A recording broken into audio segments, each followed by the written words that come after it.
j'ai l'impression que vous faites le porte-parole de Media One. Je dis depuis le début que Media One est une société qui est détenue en majorité capitalistiquement par un fonds d'investissement américain KKR. C'était d'ailleurs l'une des révélations de cette commission d'enquête. Que vous ayez des liens, on le verra peut-être avec des actionnaires de Media One, vous pourrez en répondre. Mais Media One est détenu en majorité par un fonds d'investissement américain. C'est tout ce que je dis et je ne comprends pas pourquoi vous expliquez que ce que j'explique est factuellement faux. Merci monsieur le rapporteur. Vous venez de porter des accusations très graves contre moi en disant que j'avais des liens avec Media One, ce qui est absolument faux. C'est une question, pourquoi vous me répondez à chaque fois ?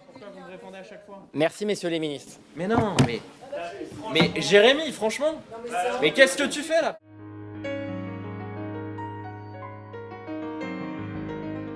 Madame Roselyne Bachelot, je voudrais revenir sur le sujet central de cette commission d'enquête qui concerne le sujet de l'hyperconcentration des sociétés de production qui passent contrat avec l'audiovisuel public. Vous êtes d'ailleurs, à titre personnel, très régulièrement invité sur les émissions du service public. J'ai regardé les statistiques. Depuis que vous n'êtes plus ministre, c'est-à-dire depuis le 20 mai 2022, vous avez été invité 6 fois sur le plateau de Quelle Époque, produit et animé par Léa Salamé, le 21 janvier 2023, 10 juin 2023, 19 octobre 2024, 7 décembre 2024, 26 avril 2025, 13 décembre 2025, ce qui fait de vous d'ailleurs la personnalité qui a été le plus invitée par Léa Salamé depuis la création de cette émission. Cette émission Quelle Époque est assez simple à produire, vous en conviendrez, comme d'ailleurs beaucoup d'émissions de flux de France Télévisions qui sont très simples à produire, mais pourtant il y a une immense majorité de ces émissions qui sont externalisées, qui sont confiées à des sociétés de production privées, alors que l'audiovisuel public France Télévisions pourrait les produire en interne. Est-ce que ça ne vous alerte pas qu'il y ait une telle externalisation au privé d'émissions simples à produire, comme par exemple C'est dans l'air, comme par exemple C'est à vous, je crois que vous avez été aussi chroniqueuse pour l'une de ces émissions. Qu'est-ce que vous pensez de l'externalisation à des sociétés privées d'émissions essentielles du service public? Je n'ai jamais été chroniqueuse à C'est dans l'air ou C'est à vous. Quant à des émissions auxquelles je suis invité, je ne sollicite jamais rien. Ça, c'est une chose qui est sûre. Et si on fait appel à moi, c'est sans doute qu'on trouve que je fais un peu d'audience quand j'y passe. J'espère que les gens qui écouteront cette commission d'enquête seront ravis de m'entendre à nouveau, à moins que vous disiez que c'était inapproprié. Maintenant, que le service public fasse appel... Pardon ? Allez-y, madame la ministre. Que le service public fasse appel à des services privés, je trouve ça, il passe évidemment des conventions commerciales avec ces services privés assurant un service. Il n'est pas anormal qu'une entreprise publique fasse appel à des services privés pour remplir telle ou telle mission. Est-ce qu'il serait rempli pour moins cher et avec plus de talent par le service public? Vous me permettrez de dire que je n'en ai aucune idée. Vous savez, l'idée que le service privé serait toujours plus efficient que le service public ou l'inverse, ça dépend vraiment des choses. Et je n'ai pas les moyens d'analyse financière pour en juger. Merci, Madame la Ministre. Monsieur le rapporteur. Faites micro, Madame la Ministre. Merci pour votre réponse. Bon, vous nous expliquez que ce n'est pas anormal qu'une entreprise publique comme France Télévisions fasse appel à des entreprises privées, notamment pour produire ses propres émissions. Je vais vous citer un chiffre, c'est celui des émissions sur France 5. 80% des émissions sur France 5 sont produites et externalisées à des sociétés de production privées. Est-ce que c'est normal?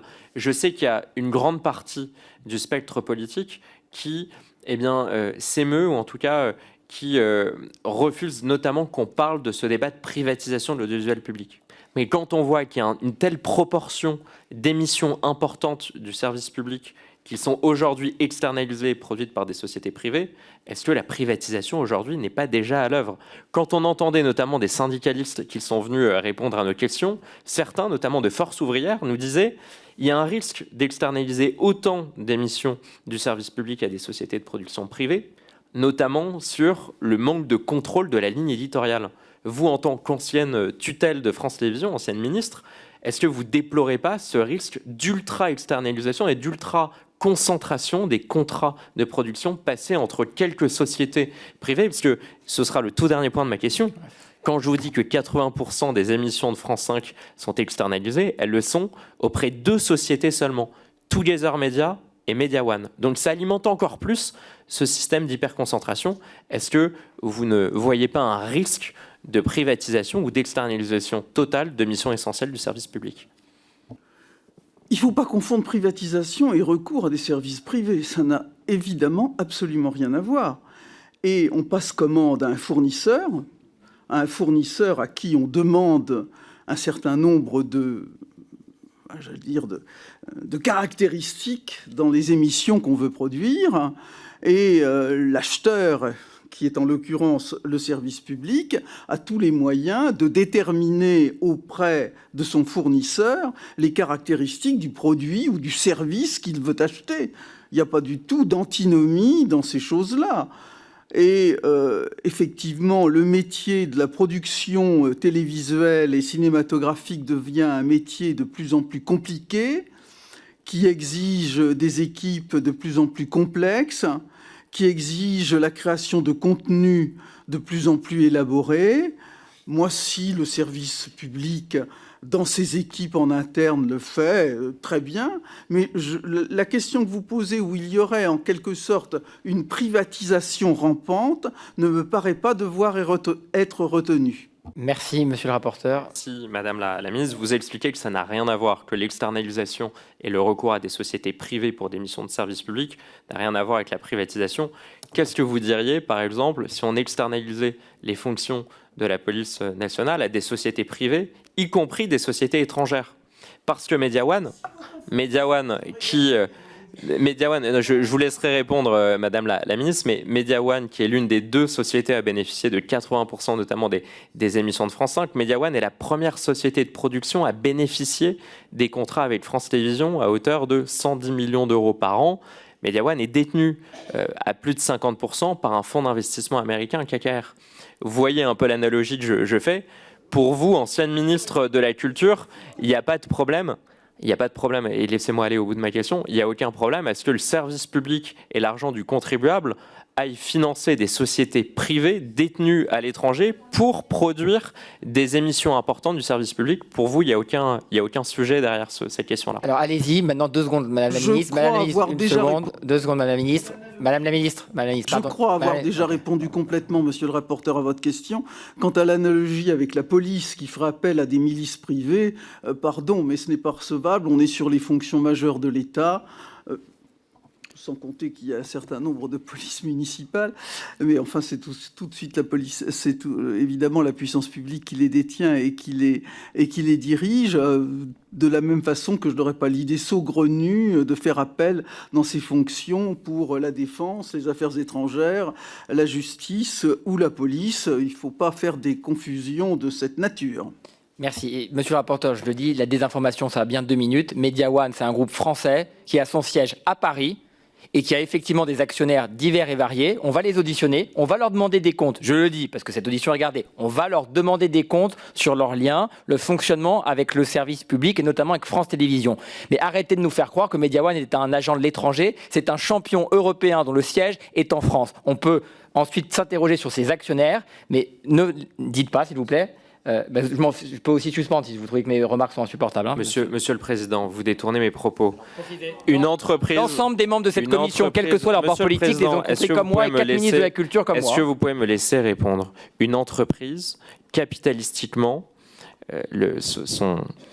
est basée en fonction de ses actionnaires. Non, plus de 50%. C'est totalement faux, monsieur le rapporteur. Vous avez été entrepreneur. Monsieur, vous avez été entrepreneur. Une entreprise, quand vous avez plus de 50% de vos actionnaires qui sont étrangers, l'entreprise est étrangère. Quand vous avez plus de 50% de vos actionnaires qui sont des actionnaires américains, l'entreprise... Mais monsieur le Président, j'ai l'impression que vous voulez défendre à corps et à cri Media One, et j'ai l'impression que vous vous faites le porte-parole de Media One. Je dis depuis le début que Media One est une société qui est détenue en majorité capitalistiquement par un fonds d'investissement américain KKR. C'était d'ailleurs l'une des révélations de cette commission d'enquête. Que vous ayez des liens, on le verra peut-être avec des actionnaires de Media One, vous pourrez en répondre. Mais Media One est détenu en majorité par un fonds d'investissement américain. C'est tout ce que je dis et je ne comprends pas pourquoi vous expliquez que ce que j'explique est factuellement faux. Merci monsieur le rapporteur. Vous venez de porter des accusations très graves contre moi en disant que j'avais des liens avec Media One, ce qui est absolument faux. C'est une question, pourquoi vous me répondez à chaque fois? Merci, messieurs les ministres. Mais non, mais Jérémy, franchement, mais qu'est-ce que tu fais là? Pourquoi tu t'interromps? Monsieur le rapporteur, j'avais encore plein de questions à poser. Je viens de suspendre cette audition. Monsieur le rapporteur vient de me mettre en cause en indiquant que j'avais des liens avec Media One, ce qui est absolument faux. Et donc je mets fin à cette audition. Et je remercie les ministres de leur présence. Monsieur le Président, j'avais des questions importantes à... J'aimerais simplement poser 2 questions à celui qui fut le président de la commission d'enquête que nous avons menée ensemble, Quentin Bataillon. Depuis, il s'est passé beaucoup de choses, et notamment 2 témoignages rapportés par Philippe de Villiers et Michel Onfray, qui ont raconté comment Vincent Bolloré en personne est allé les démarcher et leur a proposé d'aller sur sa chaîne CNews, enfin sur une de ses chaînes, et comment il a assuré qu'il trouverait un format spécifique pour leur permettre de s'exprimer tout leur... J'aimerais savoir si vous considérez que, ayant dit le contraire devant la commission d'enquête, les dirigeants du groupe Canal et Vincent Bolloré ont menti. Et la deuxième question, qui est plutôt une question un peu plus personnelle, porte sur le fait qu'il y a quelques semaines, une des personnes que nous avons auditionnées dans la commission d'enquête, je crois, hein, Alexis Lévrier, a affirmé que vous travaillez désormais pour une filiale du groupe Bolloré. Est-ce le cas? Merci. Merci. On sort du cadre de cette commission d'enquête qui porte sur l'audiovisuel public. La commission d'enquête sur la TNT étant terminée et conclue, je vais donner la parole à Monsieur Balanant pour 2 minutes. Écoutez, Monsieur le Président, l'audiovisuel public opère dans un environnement concurrentiel. Je crois que le fait que les concurrents ne respectent pas les règles, c'est un sujet qui intéresse directement l'avenir de l'audiovisuel. Merci, public. Monsieur Saintou. Je précise que cette commission d'enquête a pour objet l'audiovisuel public et pas d'interpeller celui qui fut votre ancien président de commission d'enquête, puisqu'il est aujourd'hui présent au titre de ses missions sur l'audiovisuel public. Il nous dira s'il veut répondre. Alors, Bataillon, je vous laisse répondre. Merci, Monsieur le Président. Effectivement, ça ne rentre pas dans le cadre. Je ne suis plus député. Je suis redevenu fièrement un citoyen parmi les citoyens, mais je n'ai pas oublié les règles qui régissent une commission d'enquête pour en avoir présidé une, effectivement, dont vous étiez le rapporteur.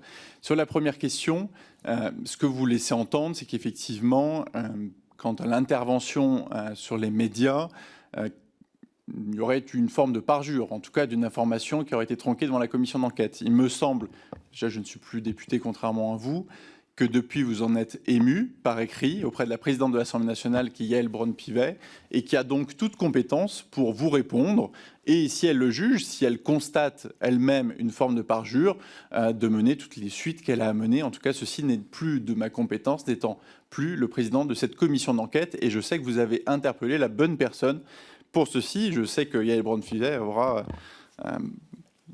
saura faire ce qu'il faut dans ce type de situation avec tout le professionnalisme avec lequel elle préside cette Assemblée. Sur le deuxième point, effectivement très personnel, vos questions de fond m'avaient manqué, monsieur le député Saint-Toul. Je ne suis aujourd'hui le salarié d'aucune société et de personne. J'ai créé au mois de mars 2025 une entreprise qui est une SARL. Vous pouvez aller vérifier les informations. Je fais du conseil, des études, de la rédaction et j'ai plusieurs clients. Parmi ces clients, il y a Havas Paris, mais c'est un client parmi tant d'autres. Donc non, je ne suis pas salarié et c'est à nouveau une fausse information que vous divulguez.